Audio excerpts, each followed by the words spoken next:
ولي النية سالا والفرحه مشات معاهم، وقلا لي النية بداو الكوارث ها هي جات معاهم. شكون المسؤول على الكارثه اللي وقعت البارح وديال من دوك الصهاريج، او بالاحرى ديال من دوك القنابل الموقوته المزروعه والسكان المحمديه؟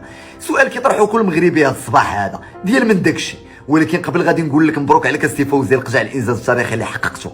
فعلا كنتي تستاهل على داك الاستقبال الشعبي الجميل والاستقبال الملكي الاجمل بتوشيحك وسام ملكي من درجه قائد. حط لي داك الوسام فوق المكتب الجامعي الملكي لكره القدم وجيت تخدم في وزاره الماليه حيت محتاجينك. بغيت نطرح لك السؤال سيد الوزير الماليه، شنو البلان ديالك السي فوزي القجع انك فرضتي الضرائب على جميع الشركات في المغرب ولا الشركات المحروقات اللي خليتيهم بلاش؟ شنو السبب؟ واش ما كفاكش انها نهبات من جيوب المغاربه وما كفاهاش جيوب المغاربه ومشات حتى الصندوق ديال الدوله واموال ديال الدوله؟ الا قلتي لي كيفاش واش غيتتاهمهم غير هكاك غادي نقول لك ماك خدم معايا غير عقلك.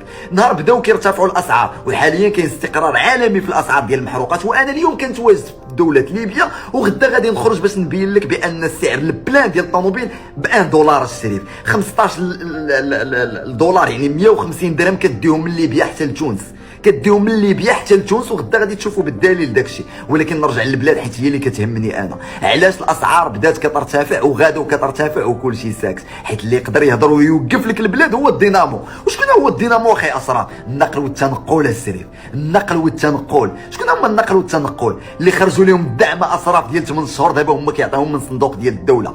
الطاكسيات اللي كيديو الموظفين كل صباح ويوقفوا لك الاداره، الطوبيسات اللي كيديو الشعب ويوقفوا لك التجاره، والمهنيين ديال الكيران والرموكات اللي كينقلوا لك دوك البضائع خرجوا لهم واحد الدعم هذه 8 شهور. ولكن الدعم الله خداو منه درهم، 17 درهم ديال المازوت في 9000 درهم ديال الدعم كتمشي غير الشركات المحروقات. وهكا حولنا من اموال ديال الدوله في صندوق المقاصد لشركات المحروقات وزدنا غينا الاصحاب والارباب مهنيين ديال المحروقات في المغرب، واللي نتوما عارفين شكون هما وشكون الرائدين في المجال ديال المحروقات.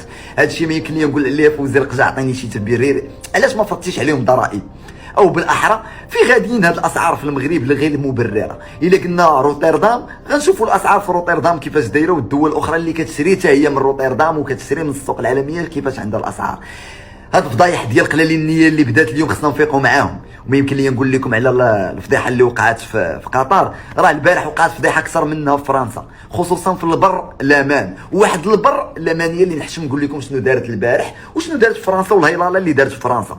والسي طالبي العالمي سيد اللي تال في الهرميه ديال البلاد بعد جلاله الملك ورئيس الحكومه رئيس مجلس النواب، راه عندك واحد البرلمانيه في فرنسا ضرباتها البارح بواحد تنغيمه وبدات كتغوت في الزنقه. والكارثه الاعظم غير بحث غتلقى ان طيحات الباسبور الدبلوماسي وما فاقتش اصلا الغرض ديالها اللي هو مهم اللي كانت خصها تفيق ليه اللي هو الاجتماع اللي مشات من المال العام وبالديبلاسمون ديال المال العام وما قداتوش.